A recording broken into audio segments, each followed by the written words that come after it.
మరి 13 నుండి 16 వరకు నేను మీరు చదువుతారండి ఎవరైనా నేను చదువుతాను లేకపోతేనండి.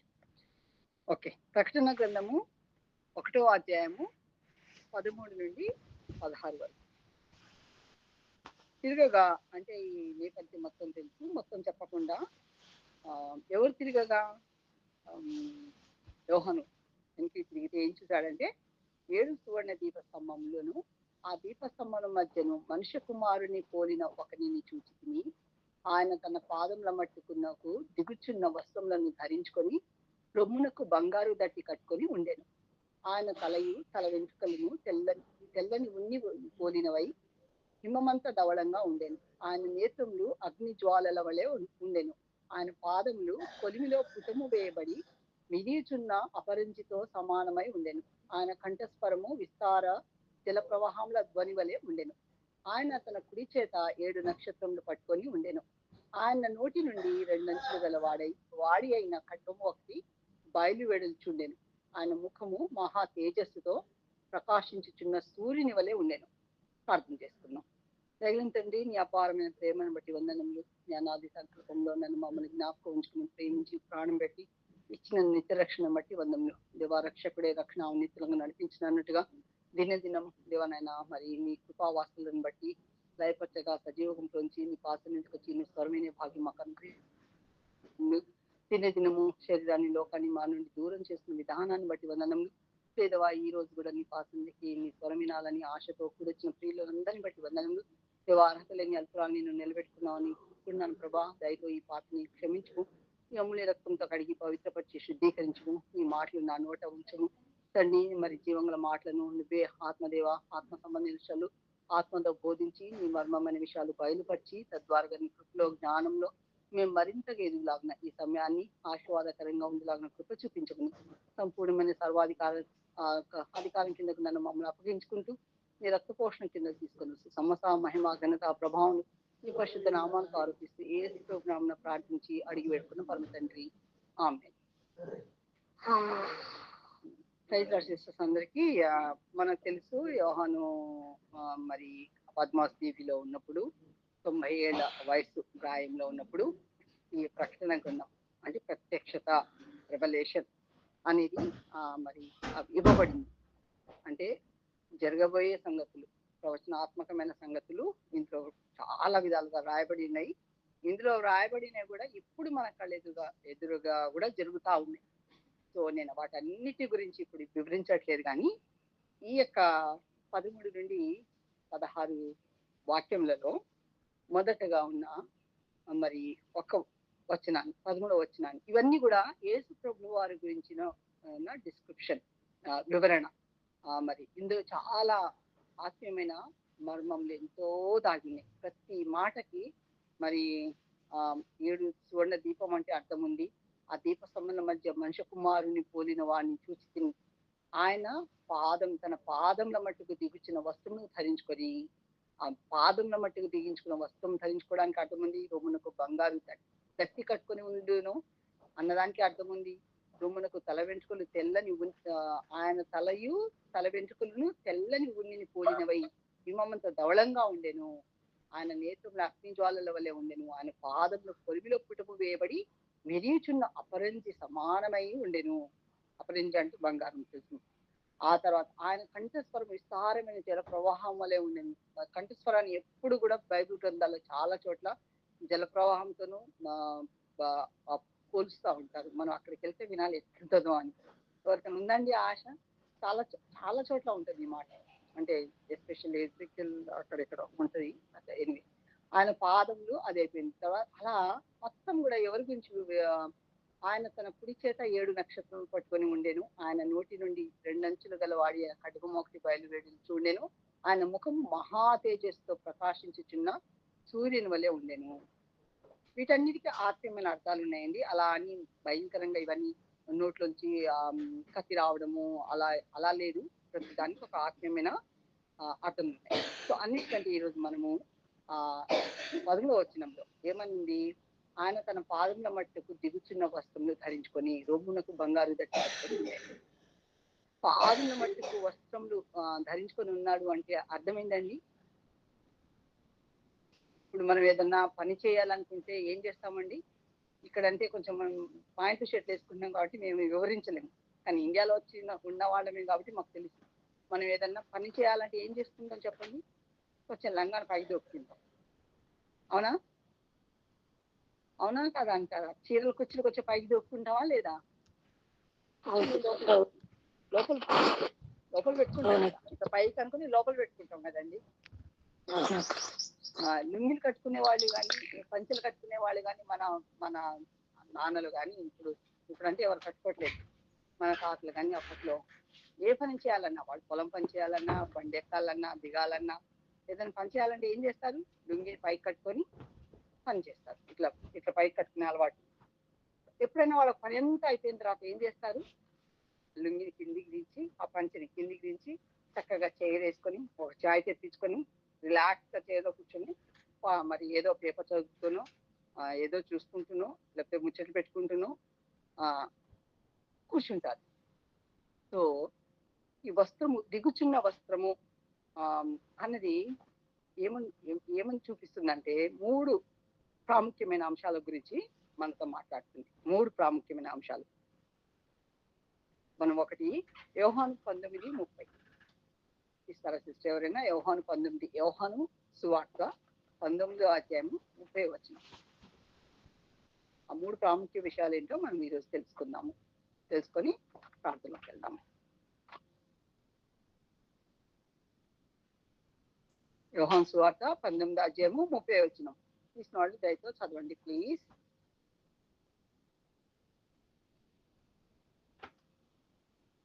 సిస్టర్స్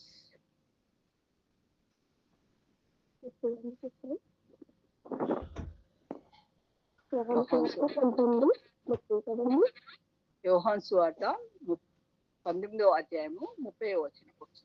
యేసు ఆ చిరక పుచ్చుకొని సమాప్తమైనదని చెప్పి తలవంచి ఆత్మను అప్పగించెను. Thank you sister. కదండి, యేసు ఆ చిరక పుచ్చుకొని సమాప్తమైనదని చెప్పి తలవంచి ఆత్మను అప్పగించింది. సమాప్తమైనది అని ముగించబడింది. ఇప్పుడు ఎలా ఉన్నాడు? రిలాక్స్గా ఉన్నాడు.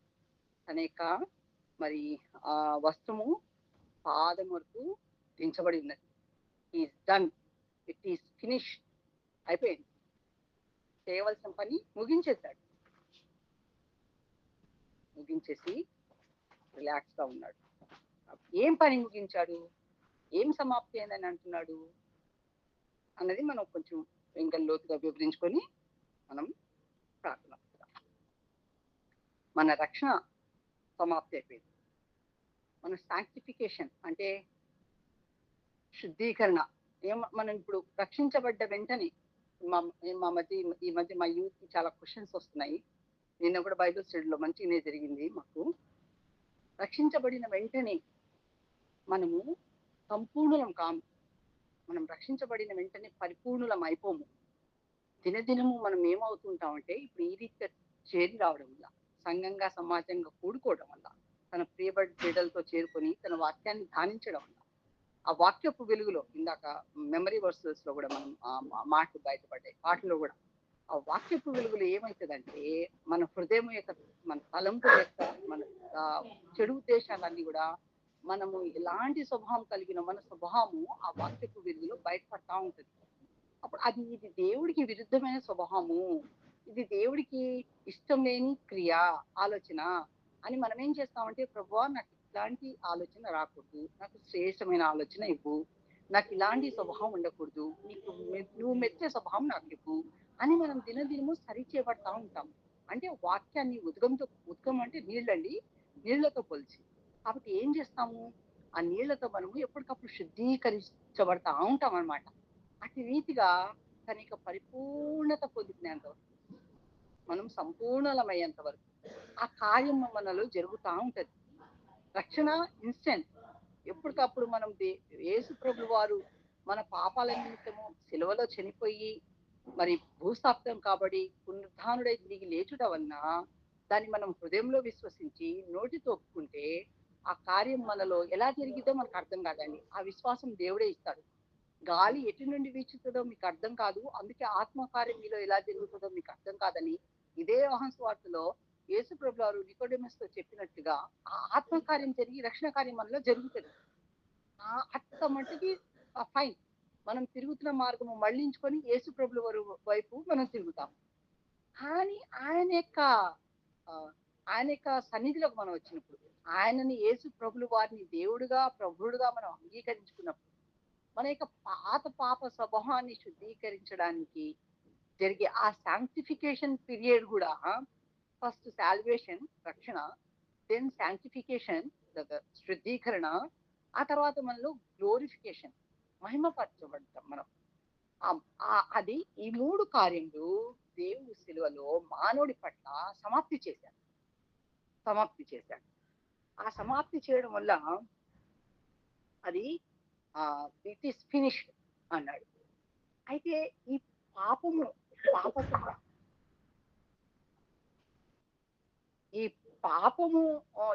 స్వభావాన్ని మనము పెట్టడం అనేది అంటే, ఈ ఒక్కసారి మనం కొలసి 2:15 చదువుతారండి ఎవరైనా? కొలసీలకు రాసిన పత్రిక 2:15.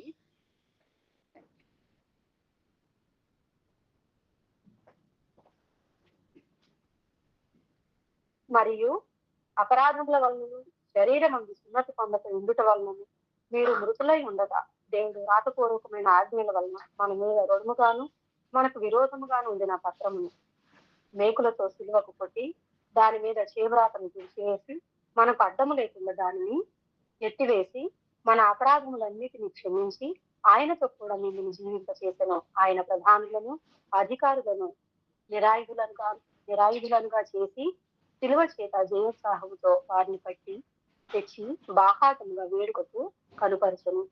Thank you sister. కదండి, మనం ఈ లోకం దేనికి సంబంధించింది? ఈ లోకం అంతా కూడా సాతానికి సంబంధించింది. మనం సాతానులో బంధింపబడినాము, పాపంలో బంధింపబడినాము, మన అనే అహంలో బంధింపబడినాము. కాబట్టి ఇక్కడ ఏం జరిగిందంటే, ఈ సాతాను పైన విజయం మనకు సమాప్తి చేయబడింది. ఇంకా మనకు సాతాను ఇట్లా చేశాడు, సాతాను అట్లా చేశాడని కంప్లైంట్ చేయకూడదు. సాతాన్ని మనం ఏం చేయాలి? ఎవరికైనా గుర్తుందా? సాతాను ఇట్లా చేశాడు అట్లా చేశాడని మన చిన్నపిల్లలు వచ్చి మన పేరెంట్స్ దగ్గరకు వచ్చినప్పుడు, వాడు నా చాక్లెట్ లాక్కున్నాడు, వాడు నన్ను కొట్టాడు, వాడు నా చుట్టూ పీకాడని పేరెంట్స్ దగ్గరకు వచ్చి చెప్పుకుంటారు చూడండి చిన్నపిల్లలు. అట్లా మనం చెప్పకూడదు. ఏం చేయాలంట? మన సాతాను మీద మనకి ఇప్పుడు విజయం ఉంది, మనకు అధికారం ఇవ్వబడింది. మనం అధికారికంగా మనము ఇప్పుడు దేవుడు సాధించిన శిలువ కార్యాన్ని బట్టి సాతానుడి మీద మనకు అధికారం ఇవ్వబడింది. కాబట్టి సాతాన్ని మనం ఏం చేయాలి? సాతానుతో సమకూడబడి ఎంటర్టైన్ చేసుకుంటూ ఆయన ఆలోచనలకు మనం తావివ్వకుండా మనం ఏం చేయాలంటే ఆయన్ని, యాకోబు ఏమంటున్నాడండి? ఎవరికైనా గుర్తుందా? రోమ 16:18 అక్క. ఏమంటాడు అక్క? చెప్పండి ఒకసారి. మరియు సమాధానకర్త యొక్క దేవుడు సాతానును మీ కాళ్ళ క్రింద శీఘ్రముగా చితుకు త్రొక్కించును. అక్క థ్యాంక్ యూ అక్క. అదే అధికారం మనకి ఇవ్వబడింది. ఇప్పుడు కొలసీలో మనం చదువుకున్న రీతిగా కూడా మనకి ఏం జరిగింది ఇక్కడ? ఆయన కూడా మిమ్మల్ని జీవింపజేసాను. అక్కడ అయిన తర్వాత ఆయన ప్రధానులకును అధికారులకు నిరాధులుగా చేసి శిలువ చేత జయోత్సవంతో వారిని పట్టి తెచ్చి బాహాటంగా వేడుక చేశాడు. అంటే సాతానుడిని శిలువ మీద ఓడించాడు. సాతాను మనం కాళ్ళ కింద తొక్కుతున్నాడు, మనం తీసుకొచ్చి మీకు అప్పగిస్తా అన్నాడు. సో ఈ అధికారం లేఖనాంశంగా దేవుడు లీగల్ గా, అంటే దేవుడి యొక్క రాజ్యంలో మనకు అప్పగించాడు. కాబట్టి మనం సాతానికి ఏం చేయాలి? సాతాను మన దగ్గరికి ఏ రూపంలో వచ్చినా, ఏ ఆలోచనతో వచ్చినా, ఏ విధంగా వచ్చినా మనం ఏం చేయాలంట? రెసిస్ట్ హిమ్ అని మనం వాడితో ఏకీభవించకుండా వాడిని మనము యాకోబులో ఉంటుంది, సారీ రెఫరెన్స్ యాకోబులో ఉంటుంది, ఆయనని గద్దించాలి. వాడిని గద్దించండి అని ఉంటది. దూరపరచండి, పారిపోయినట్టు చేయండి అన్నట్టుగా అర్థం వస్తుంది. ఎవరికైనా రిఫరెన్స్ గుర్తుంటే చెప్పండి, లేకపోతే మనం ముందుకు వెళ్ళిపోదాం. అందరికీ సుపరిచితమైన కానీ టయానికి అస్సలు గుర్తురావు. ఎనీవే, ఎవరికైనా గుర్తుకొచ్చిందండి? 4 వచ్చాయి అక్క. 4 వచ్చాయి. Thank you. 4:7 వచ్చింది. కాబట్టి దేవునికి లోబడి ఉండుడి, అపవాదిని ఎదిరించుడి, అప్పుడు వాడు మీ యొద్ద నుండి పారిపోవును. కాబట్టి థ్యాంక్ యూ అక్క. కాబట్టి మనం ఏం చేయాలి? దేవుడికి లోబడాలి, దేవుడి వాక్యానికి పడాలి. వాడి యొక్క అబద్ధానికి వాడు ఏ రూపంలో వచ్చినా అది గ్రహించగలిగిన శక్తి మనం పొందుకొని ప్రార్థన పూర్వకంగా వాడిని ఎదిరించాలి. అప్పుడు he will flea from you అంట, మన దగ్గర నుంచి పారిపోతాడు. సో కాబట్టి మనం ఒక్కటి తెలియాలి, వీఆర్ విక్టోరియస్, మనము విజయవంతులం. కాబట్టి సాతానుపై మనకు విజయం సమాప్తి చేయబడి ఉన్నది. కాబట్టి దాన్ని ఎక్సర్సైజ్ చేయవలసిన బాధ్యత మనది. ఇప్పుడు కాబట్టి మనం చేయాల్సిన పని ఏంటంటే మనము విజయం పొందుకున్న వారిలాగా జీవించగలగాలి. విజయవంతమైన క్రైస్తవ జీవితం మనము జీవించగలగాలి.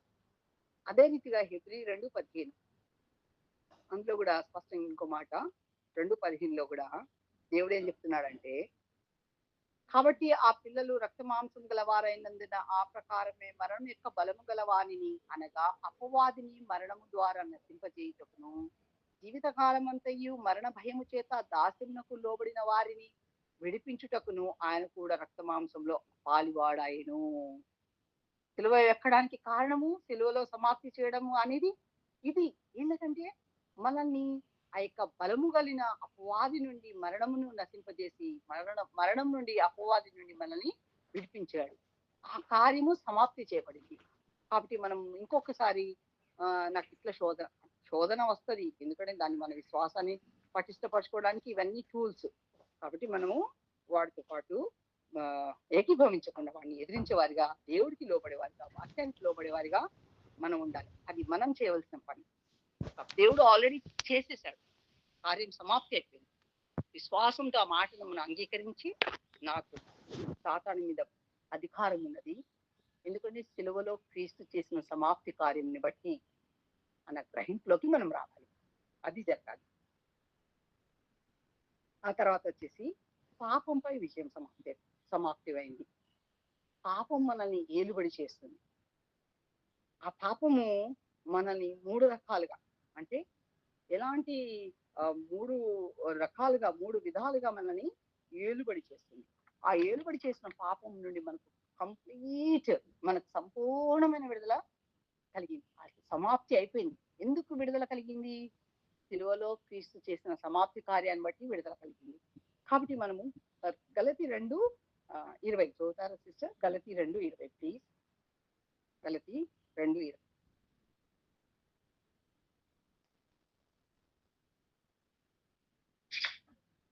నేను క్రీస్తుతో కూడా సిలువ వేయబడి ఉన్నాను. ఇకను జీవించువాడను నేను కాను, క్రీస్తే నా యందు జీవించుచున్నాడు. నేను ఇప్పుడు శరీరం ముందు జీవించుతున్న జీవితము నన్ను ప్రేమించి నా కొరకు తను తాను అప్పగించుకున్న దేవుని కుమారుని యందు విశ్వాసము వలన జీవించుచున్నాను. Thank you sister. కదండి, నేను స్వయము చాలా ప్రమాదకరమైన పాపం. అది ఎంత అంటే విశ్వాసులమని చెప్పుకున్న వాళ్ళకి, మేము బోధకులమని చెప్పుకున్న వాళ్ళకి, మేము పాస్టర్లమని చెప్పుకున్న వాళ్ళకి స్టిల్ నేను అనేది రూల్ చేస్తూనే ఉంది. అది గ్రహింపు లేని స్థితిలో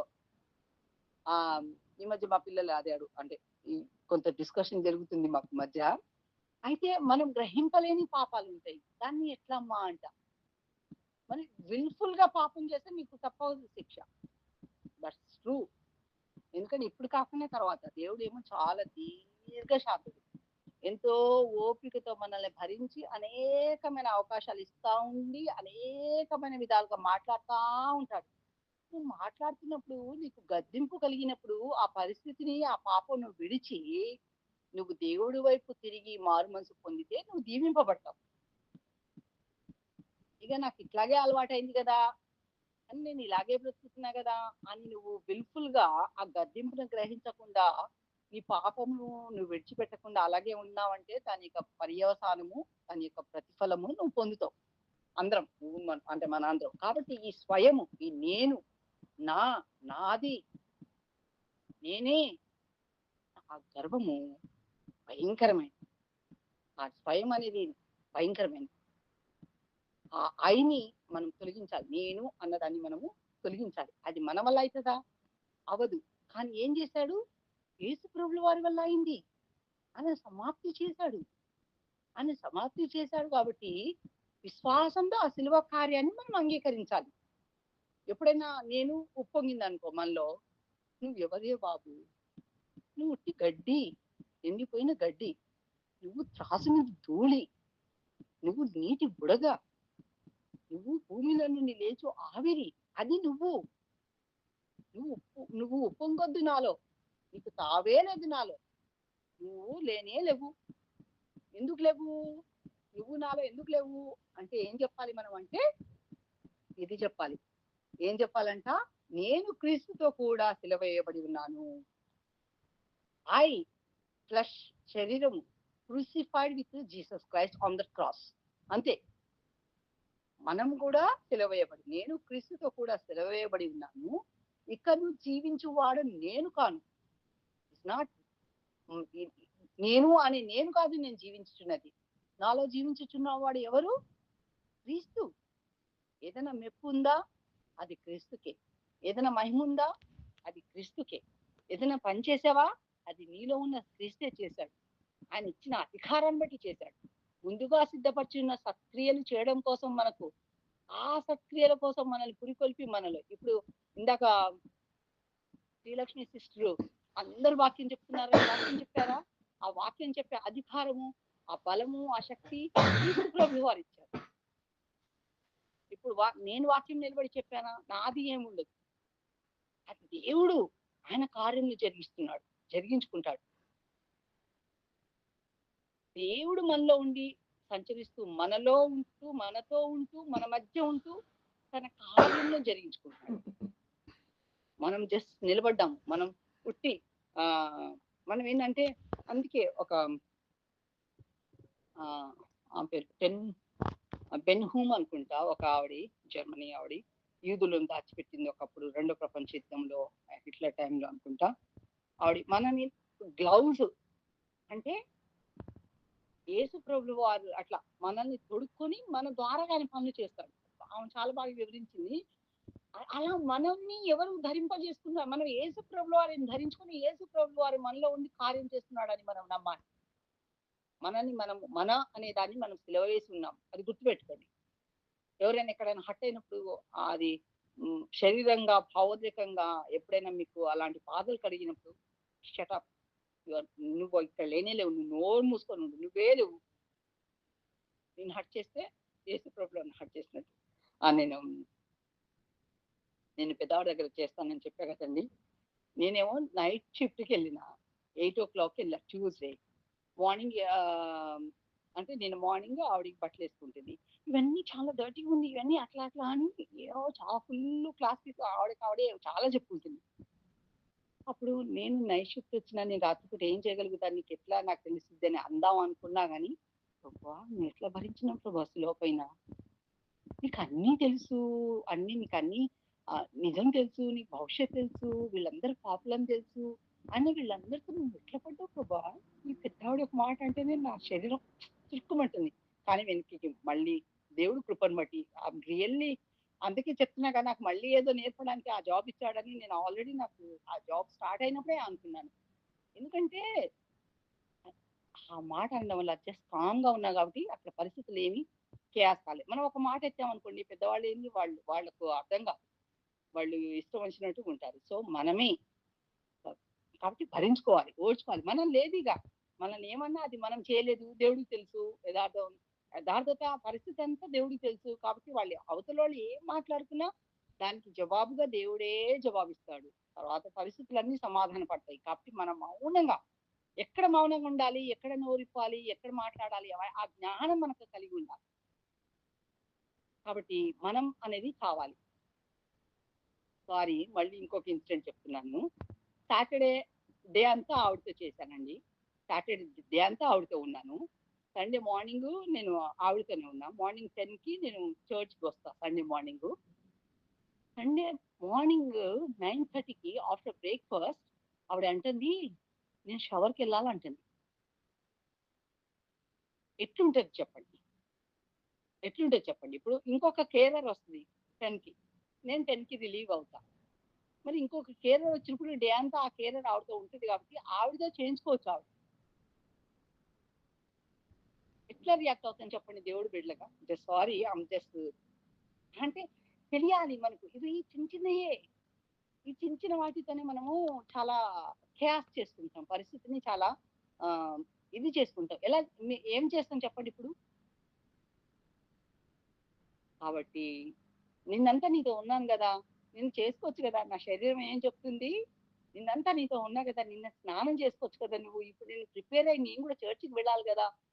ఇప్పుడు ఈ టైంకి స్నానం చేస్తానంటే ఇప్పుడు ఎప్పుడైతది నీ స్నానం? నువ్వు ఆ షవర్‌లోకి వెళ్ళడానికి ఒక నీకు గంట పడతది నడకకి అని తిట్టాలని నా శరీరం చెప్తుంది. కానీ ఆత్మ దేవుడు ఏం చెప్తున్నాడు? నో. Be com.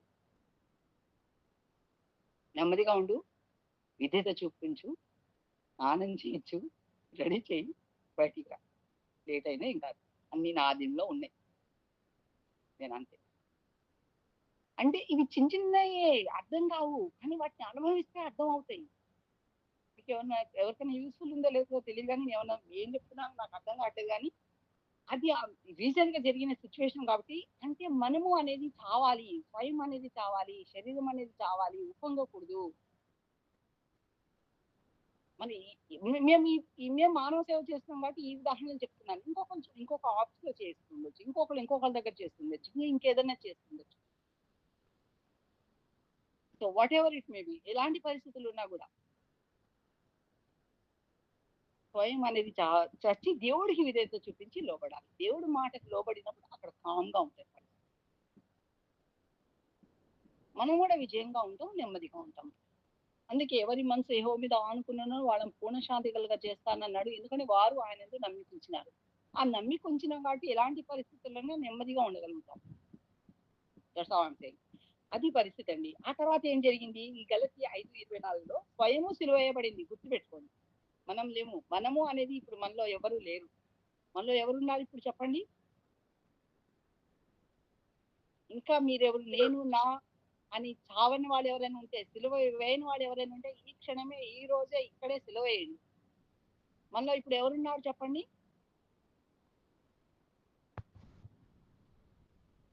సిస్టర్స్. మన ప్లేస్‌లో ఎవరున్నారు చెప్పండి సిస్టర్స్ ప్లీజ్. వినపడుతుందా? క్రీస్తే మన యందు. Thank you sister. యేసు ప్రభువు వారు మనలో జీవిస్తున్నారు. ఏం చెప్తున్నాడు పౌలు? నేను క్రీస్తుతో జీవించువాడు కూడా సిలువ వేయబడి ఉన్నాను. ఇకను జీవించువాడు నేను కాను, క్రీస్తే నా యందు జీవించుచున్నాడు. సో క్రీస్తే జీవించుచున్నాడు. మనం మృతి పొందినాం. మనం సిలువ వేయబడ్డాం. మనం లేము ఇక. మనము ఆ ప్రైడ్ అది లేదు మనలో. అది గుర్తుపెట్టుకోవాలి. ఆ తర్వాత వచ్చేసి అదే గలతీ 5:24 ఒకసారి. 5:24 టైం అయితే అయితేనే ఉంటదబ్బా. 5:24 క్రీస్తు సంబంధులు శరీరమును దాని ఇచ్చలతోనూ దురాశలతోనూ సిలువవేసి ఉన్నారు.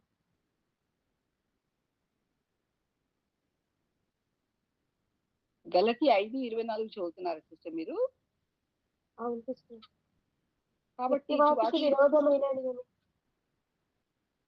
యా యా కాబట్టి వాటికి చదవండి.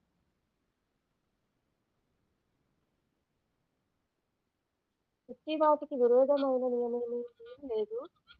క్రీస్తు సంబంధులు శరీరమును దాని ఇచ్చలతోనూ దురాశలతోనూ సిలువవేసి ఉన్నారు. Thank you sister. కదండి ఏం చేసినాం? శరీరం సిలువ వేసినాం. నేను అనే ఆ స్వయాన్ని సిలువ వేసినాం. దేంతో? దురాశలతో.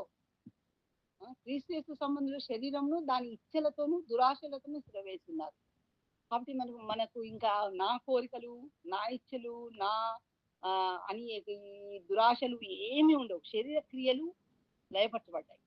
శరీరము మనలో ఏదన్నా ఏ రీతినైనా ఉప్పొంగింది అనుకోండి, శరీర క్రియలు ఎలాంటివో మనకు తెలుసు. ఆ గలతీలోనే మనకు పైననే వివరింపబడి ఉన్నది. 19వ వచనంలో మనం చూసినట్లయితే ఇఫ్ ఐఎమ్ నాట్ యా శరీర కార్యములు స్పష్టమైనవి. అవేమనగా జారత్వము, అపవిత్రత, కామత్వము, విగ్రహారాధన, అభిచారము, ద్వేషములు, కలహములు, మత్సరములు, క్రోధములు, కక్షలు, భేదములు, మితములు, అసూయలు, మత్తతలు, అల్లరితో కూడిన ఆటపాటలు మొదలైనవి. ఇవి ఇంకా మనలో ఎవరైనా ఎక్కడైనా ఏ కోణంలోనే ఉప్పొంగుతున్నాయి, బయటపడుతున్నాయి అంటే మనం ఏమని చెప్పాలి? నీకు తావులేదు నా శరీరంలో. ఎందుకు తావులేదు? నేను శరీరమును దురాశలను ఇచ్చలతోను, శరీరమును దాని ఇచ్చలతోను దురాశలతోను సిలువ వేసి ఉన్నారు. స్వయంకు సిలువ వేయబడి ఉన్నది, శరీరానికి సిలువ వేయబడి ఉన్నది. కాబట్టి మనం అది గ్రహించగలగాలి. అది సమాప్తి చేయబడి ఉన్నది. ఫినిష్. ఇది సమాప్తి చేయబడి ఉన్నది. ఇది సమస్తం ఇప్పుడు సమాప్తి అయినదని ఆత్మ నాకు చెప్పారు. మనం చేసేది ఏం లేదు, ఆ సమాప్తి కార్యాన్ని విశ్వసించి విజయవంతంగా జీవించడమే మన పని. అది విశ్వాసంతో అందుకే మనల్ని విశ్వాసులు అని అన్నారు. ఆ విశ్వాసం మనలో ఉండాలి. మనం దేని ఎందుకు విశ్వసించాలి, ఎలాంటి కార్యములు సమాప్తి చేయబడ్డాయి అని అవి మనకు ఆ గ్రహింపు కలగాలి. అది చాలా మందికి ఉండదు. కాబట్టి దేవుడు ఏం చేశాడు? శరీరాన్ని దాని ఇచ్చలతో దురాశలతో సిలువ వేశాడు, స్వయాన్ని సిలువ వేశాడు. ఆ తర్వాత సమాప్తి చేశాడు. ఆ తర్వాత ఏం జరిగింది? గలతీ 6:14 చదువుతారా సిస్టర్? గలతీ 6:14 ప్లీజ్. గలతీ 6:14. అయితే మన ప్రభు అయిన యేసుక్రీస్తు సిలువ యందు తప్ప మరి దేని యందును అతిశయించుట నాకు దూరమగును గాక. దాని వలన నాకు లోకమునకు నేనును సిలువ వేయబడి ఉన్నాము. థ్యాంక్ యూ కదండి. చాలు. లోకము సిలువ వేయబడినది. మొదటి యోహాను సువార్తలు అనుకుంటా, మొదటి యోహాను పత్రికలు అనుకుంటా, లోకాశ, నేత్రాశ, శరీరాశ, జీవపుటము, ఇవే కదండి దేవుడికి వ్యతిరేకమైనవి, పాపమైనవి. అయితే వీటన్నిటికీ ఏం జరిగింది? ఇక్కడ సిలువ వేయబడి సమాప్తి చేయబడింది. కాబట్టి వాటికి మన మీద ఎటువంటి అధికారం లేదు. ఆ గ్రహింపులోకి మనం రావాలి. అప్పుడు మనం విజయాన్ని పొందుతాం. అప్పుడు విజయవంతమైన క్రైస్తవ జీవితం మనం జీవిస్తాం. అంటే అట్లాంటిది గ్రహింపు మనకు లేనంత వరకు మనం పాకులాడుతూనే ఉంటాం, ప్రయాసపడుతూనే ఉంటాం. ప్రతి దానికి ఏదో ఏదో ఏదో ఏదో కంప్లైంట్లు చేస్తూనే ఉంటాం. కాబట్టి లోకానికి స్వయానికి సిలువ వేయబడింది, శరీరానికి సిలువ వేయబడింది, లోకానికి సిలువ వేయబడింది. ఈ కార్యము సిలువలో సమాప్తి చేయబడింది. యేసు ప్రభుల వారి తన అపారమైన విస్తారమైన అగాప్య ప్రేమను బట్టి నన్ను మనల్ని ప్రేమించి తన ఇష్టపూర్వకంగా చేసిన కార్యాన్ని నిన్న బైబిల్ స్టడీలో మన పితృల ద్వారాగా మనకు పాపము ఆపాదింపబడింది. ఆ పాప స్వభావంలో పుట్టి పెరిగినాం కాబట్టి మనం పాపం చేస్తూనే ఉంటాము. ఆ పాపము మనల్ని మన తరతరంలోకి ఏలుబడి చేస్తుంది. మరి ఆ నీతి కార్యము కూడా అలాగే జరగచ్చు కదా అని అడిగితే, నీతి కార్యం ఎట్లా జరుగుతుంది? నీతిని నువ్వు చూస్ చేసుకోవాలి, చేసుకోవాలని అన్నాడు. అన్న తర్వాత నిన్ను అడిగే సిలువలో ప్రాణం పెట్టాడా? నిన్ను అడిగే నీ విశ్వాసం నీకు అనుగ్రహించాడా? నిన్ను అడిగే ఆ రక్షణ కృపను నీకు ఇచ్చాడా అని. కాబట్టి మనల్ని అడగకుండా మనం పాపంలో ఎట్లా పుట్టామో మనల్ని అడగకుండానే తన ప్రేమను బట్టి, తన వెళ్ళలేని ప్రేమ, పక్షపాతం లేని ప్రేమ. నాకు ఇష్టమైన మాట, నేను బైబిల్ చదివినప్పుడు నాకు కొన్ని ఇష్టమైన మాటలు బాగా బైబిల్లో పట్టుకుంది ఏంటంటే, ఎందుకంటే హిందూ నేపథ్యం అంతా తలలోంచి కొంతమంది పుట్టారు, భుజంలోంచి కొంతమంది పుట్టారు, ఉదరంలోంచి కొంతమంది పుట్టారు, పాదం నుంచి కొంతమంది పుట్టారు అన్న అలాంటి పిచ్చి అన్ని చదువుకున్నాం. కాబట్టి దేవుడికే ఇంత పక్షపాతియా? ఆ విగ్రహాన్ని పూజించడానికి వెళ్ళినప్పుడు VIP queues, general queues, some queues, this queue అంటే ఈ దేవుడికి ఇంత పక్షపాతమా అన్న ఆ ఆలోచన ధోరణిలో పెరిగినాను. కాబట్టి ఆలోచనలు నన్ను బాగా వెంటాడే. కాబట్టి బైబుల్ చదివిన వెంటనే నాకు హత్తుకొని ఉన్న మాటలు కొన్ని అలా ఉండిపోయినాయి. దేవుడు తన స్వరూపంలో మానవుని చేసుకున్నాడు. దేవుడు పక్షపాతి కాడు. అపోస్తుల కార్యం 10:31 అనుకుంటా శ్రేష్టమైన మాట. ఆయన ఆయన పక్షపాతి కాడు అని, ఆయన అందరినీ సమానంగా ప్రేమించాడని. ఆ తర్వాత మానవుడిగా ఈ రూపంలో ఈ లోకంలో ఉన్నప్పుడు ఎలాంటి మనుషులతో స్నేహం చేశాడో, పరిచయులు సద్దుకేయులను అంటే ద్వంద్వ స్వభావం కలిగిన వాళ్ళని ఎలా గద్దించాడు. పరిచయులు సద్దుకేయుల్లో కూడా మరి తగ్గించుకొని నిజం తెలుసుకోవాలని ఆశతో వచ్చిన నికోడెమస్కి ఏ రీతిగా పాఠం చెప్పాడో. అయ్యయ్యో, సమరయ స్త్రీని ఈ మార్గం గుండా వెళ్ళవలసి వచ్చిందంట. ఆ బిడ్డను కలవడం కోసం వెళ్ళవలసి వచ్చింది. అలాంటి దేవుడు, కనికరం కలిగిన దేవుడు, పక్షపాతం లేని ప్రేమామయుడు. ఆ దేవుడు మనల్ని ప్రేమించి శిలువలో మన కోసం ప్రాణం పెట్టి ఈ కార్యములు సమాప్తి చేసి ఉంచాడు. మరి నువ్వు విజయం పొందుకొని ఉన్నావా? దేవుడిని నమ్ముకున్న బిడ్డగా ఉన్నావా? లేకపోతే ఇంకా నీ స్వయము, నీ లోకము, నీ ప్రపంచము, నీ ఆచారాలు, నీ సాంప్రదాయాలు, నీ కట్టుబాట్లు, నీ కులము, నీ అవన్నీ ఉన్నాయా? మళ్ళీ మీకేమన్నా ఉన్నాయంటే you are not saved yet. అది ఫర్ షూర్. నా ఉద్యోగము, నా చదువు, నా బిల్డింగ్లు, నా అవి నా ఉన్నాయంటే make sure you are not saved. అది సో యా. కాబట్టి అవన్నీ ఉంటే ఉంటాయి అవి. మనం నీకు అందుకే ఇంకొక పత్రికలు అంటాడు, నీకు అన్ని ఇవ్వబడ్డాయా, నువ్వు ఐశ్వర్యవంతుడా, దేవుడి మహిమపరచు. ఉన్నవాడు ఉన్నదాన్ని బట్టి అతిశయించకు, లేనివాడు లేనివాడు, అట్లా ఉన్నాయి కొన్ని వాక్యాలు. సో ఆ తర్వాత కాబట్టి అది ఇంకొకటి ఏం జరిగిందంటే, ఈ రీతిగా దేవుడు సమాప్తి కార్యం చేసి మనల్ని అన్నిటి నుండి విడిపించి సంపూర్ణమైన స్వతంత్రులుగా యేసు ప్రభులో మనల్ని చేసి ఏం చేశాడు? హెబ్రీ ఆ తర్వాత ఏం చేస్తున్నాడు మన పక్షంగా? హెబ్రీ 7:25 సారీ, ఎవరైనా చదువుతారండి? హెబ్రీ 7:25. హెబ్రీలో రాసిన పత్రిక 7:25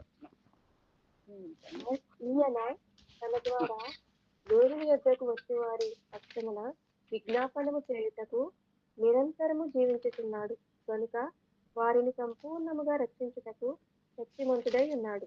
థ్యాంక్ యూ సిస్టర్. మన హై ప్రీస్ట్ ఎలాంటి వాడండి? మనల్ని సంపూర్ణంగా రక్షిస్తాడు. సగం తీసుకొచ్చి చేతకాని వాళ్ళ మధ్యలో విడిచిపెట్టాడు. That's fine. అట్లా చేస్తాడు. మనము లోబడకపోతే, మనం ఇదేదో చూపించకపోతే, మనల్ని మెడ ఉంచి తల ఉంచి మనల్ని ఎక్కడ దాకా దిగజార్చాలో అక్కడ దాకా దిగజార్చి మళ్ళీ ఆ అంచుల్లోంచి బయటికి తీసుకొని వస్తాడు. అందుకే ఎవరికి ఏ పరిస్థితి వచ్చినా నేను అంటాను, దేవుడు అంత ప్రేమించి ప్రాణం పెట్టి మనల్ని తిరిగి సాతానికి అప్పగించడానికి మన దేవుడు సాతాని వాడు కాడు. అందుకే అన్ని కూడా ఈ హుక్కులు ఇవన్నీ మనకు వచ్చే శ్రమలు ఏంటంటే జస్ట్ హోల్డింగ్ హుక్స్ అన్నమాట. హుక్కుల్లాగా అలా హోల్డ్ చేసి మనల్ని తనలో వేలాడిస్తున్నాడు మనల్ని. నేను అదే అంటాను, నాకు అదే అర్థమవుతుంది. నిజం, ఈ doesn't want let us go.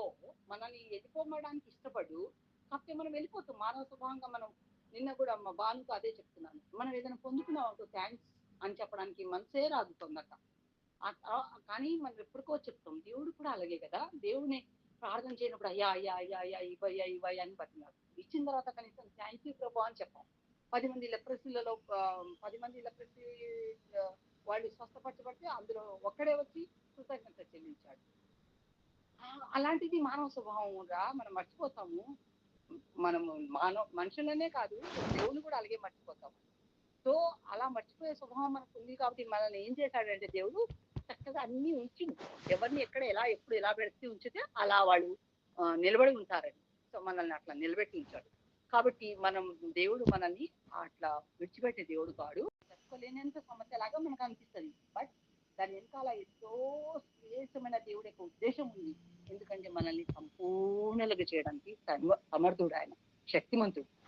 కాబట్టి అలాంటి హై ప్రీస్ట్ మన పక్షంగా అక్కడ విజ్ఞాపన చేస్తున్నాడు, ఉత్తరవాదిగా ఉన్నాడు మన దేవుడు మన పక్షంగా. కాబట్టి మనం ఏదన్నా క్రైస్తవ జీవనయాత్రలో మనం ఏదన్నా ఒడిదుడుకులకు గురి అయినప్పుడు, ఏదన్నా ఛాలెంజెస్ ఎదుర్కొన్నప్పుడు, ఏదన్నా శ్రమలు మనకు ఇబ్బందులు ఇరుకులు మనకు ఎదురైనప్పుడు మనం ధైర్యంగా ఆయనకి ఏం చేసేవారిగా ఉన్నాము? మనల్ని పరిపూర్ణంగా చేయడానికి గొప్ప విజ్ఞాపన పరిచర్య దేవుడు మన కోసం చేస్తున్నాడు. కాబట్టి మనం ఏం చేయాలి? ఆయన రాజరికం కిందకి రావాలి. ఆయన ప్రభుత్వం కిందకి రావాలి. ఆయన నిబంధనలో మనము తన యొక్క ఆధీనంలోకి మనకు రావాలి. మొదటి తిమోతి మన దేవుడు ఎలాంటి వాడు? ఇంకా రాజులకు రాజు, ప్రభులకు ప్రభు. రాజులకు రాజు, ప్రభులకు ప్రభు. అది మనం నూతన నిబంధనలో 3 చోట్ల రాయబడి ఉన్నది. మొదటి తిమోతి 6:15 ఒక్కసారి చదువుతారా సిస్టర్? మొదటి తిమోతి 6:15 అయిపోయింది. మనం వెళ్ళిపోదామండి. నీతిమంతుడును అద్వితీయుడునగు సర్వాధిపతి యుక్త కాలమందు ఆ ప్రత్యక్షతను కనుపరుచును. ఆ సర్వాధిపతి రాజులకు రాజును, ప్రభువులకును ప్రభువై ఉన్నాడు కదండి. Thank you. ఇదే మాట ప్రకటన 17, 14, 19, 16లో కూడా రాజులకు రాజు, ప్రభువులకు ప్రభు అని రాయబడి ఉంది. ఆ రాజులకు రాజు, ప్రభులకు ప్రభువుని మన ప్రభువుడు, మన రక్షకుడు, మన రాజు అని మనము మన హృదయంలో సింహాసనం వేసి కూర్చోబెట్టుకున్నాం. మన రాజాజ్ఞలో మనం ఉండాలి. ఆ రాజ్య పరిపాలనలో మనం ఉండాలి. ఆయన పౌరులుగా మనం ఉండాలి. ఆయన కనుసైగల్లో మన జీవితం కొనసాగాలి. ఆయన ఆజ్ఞకు మనం లోబడాలి. కాబట్టి మనము ఆ ప్రభుత్వము, రాజరికం, రాజులకు రాజు అంటే ప్రభుత్వం. ఆయన ప్రభు అని మనం పిలిచినప్పుడు ఆ ప్రభుకి లోబడాలి. ప్రభు కాబట్టి అట్లా లోబడే తత్వం లేకపోతే కష్టం. మన రాజు, మన ప్రభు అయిన యేసుకి మనం లోబడి ఎటువంటి సమస్యలు కానీ, శ్రమలు కానీ, శోధనలు కానీ మనకు ఎదురైనప్పుడు, ఎటువంటి ఛాలెంజెస్ మనం ఎదుర్కొన్నా మనం ఏం చేయాలి? మన రాజు అంటే సామర్థ్యం కలిగిన రాజు. మన ప్రభువు అధికారంగా ఉన్నవాడు మనకు. కాబట్టి ఆయనకు అప్పగించుకోవాలి. ఆయన చేతికి ఆయన నాకు ఇష్టమైన మాట, నిజంగా చెప్తున్నాను, ఆయన సార్వభౌమాధికారానికి మనం అప్పగించుకోవాలి. మాకు తెలియదయ్యా మా భవిష్యత్తు, మేము ఊహించనేలేదు నేను ఎరుగుతామని. ఊహించని రీతిలో మమ్మల్ని రక్షించుకున్నావు. మమ్మల్ని మధ్యలో వదిలేయడానికి అసమర్థుడు కావు. మేము ప్రేమించి మా కోసం ప్రాణం పెట్టిన దేవుడు శక్తిమంతుడు. కాబట్టి నువ్వు ఏం చేసినా మేలు కొరకే చేస్తున్నావు. కాబట్టి మానవ రీతిగా మేము నిన్ను దుఃఖపెడుతున్నామయ్యా, మమ్మల్ని క్షమించు అని మనము క్షమాపణ అడుగుతూ, అట్టి జ్ఞానం, దేవుడు యొక్క జ్ఞానం మనకు కలిగి ఉంటే మనం లోకంలో చక్కగా నడుచుకుంటామండి. ఈ మనుషుల వైపు చూడము, వాళ్ళ వైపు చూడము, వీళ్ళ వైపు చూడము, ఎవరి వైపు చూడము. ఎందుకంటే యేసుని పట్టుకొని మనం ఈ ప్రపంచాన్ని ఈదేస్తాం అంతే. The anchor of the faith మన యేసు ప్రభుల వారే. అన్నిటికీ సర్వరోగ నివారణ లాగా ఏమో అన్నట్టుగా మనకు ప్రతి దానికి యేసు ప్రభు చేసిన కార్యం, సమాప్తి కార్యం. ఈ రోజు ఇంకెవరైనా ఆ యేసు ప్రభు యొక్క సమాప్తి శిలువ కార్యంను అంగీకరించిన వారు ఉన్నారా? ఎరగని వారు ఉన్నారా? ఎరిగినాము, సమాప్తి కార్యం మేము విశ్వసించినాము, యేసు ప్రభుని దేవుడుగా ప్రభువుగా అంగీకరించినాం అని చెప్పి కూడా ఆయన ప్రభుత్వం కిందకి లోబడిన వారు ఉన్నారా? ఇంకా స్వయాన్ని చంపని వాళ్ళు ఉన్నారా? ఇంకా శరీరాన్ని చంపని వాళ్ళు ఉన్నారా? ఇంకా లోకాన్ని చంపని వాళ్ళు ఉన్నారా? అలాంటి వాళ్ళు ఎవరైనా ఉంటే ఆత్మ విమర్శన చేసుకొని మనల్ని మనం పరీక్షించుకుంటే అంటే మనం దేవుడి వద్దకు తీర్పులకు రాము. కానీ ఆయన తీర్పు తీర్చి ఆయన పరీక్షిస్తే మనల్ని ఎక్కడ దాకో తీసుకెళ్లి మళ్ళీ లాక్కొస్తాడు. ఆయన చేతిలో కష్టం. అందుకే దేవుడి చేతిలో పడుట కంటే మనము ఇప్పుడు దేవుడు ఆత్మ సహాయంతో సరి చేసుకొని ఆ సమాధానం కలిగి అయ్యా నన్ను క్షమించు అని పాదాలు పట్టుకొని మనము మరి మన కోసం సెలవులో మనల్ని ప్రేమించి చేసిన ఈ సమాప్తి కార్యం ఎందుకు, మనల్ని లోకం నుండి విడిపించినందుకు, లోకాన్ని, శరీరానికి అన్నిటికీ సెలవు వేశాడు. అన్నిటి మీద మనకు విజయం ఇచ్చాడు. సాతాను మీద విజయం ఇచ్చాడు, పాపం మీద విజయం ఇచ్చాడు, శరీరం మీద విజయం ఇచ్చాడు, లోకం మీద విజయం ఇచ్చాడు. ఆ విజయాన్ని మనము స్వతంత్రించుకుంటూ అది దేవాదేవుని ప్రార్థనకి మనం ఆరాధించుకుంటూ ప్రార్థనకి వెళ్దామండి. Thank you sister. Praise the lord. Sorry, I think 5 minutes extra.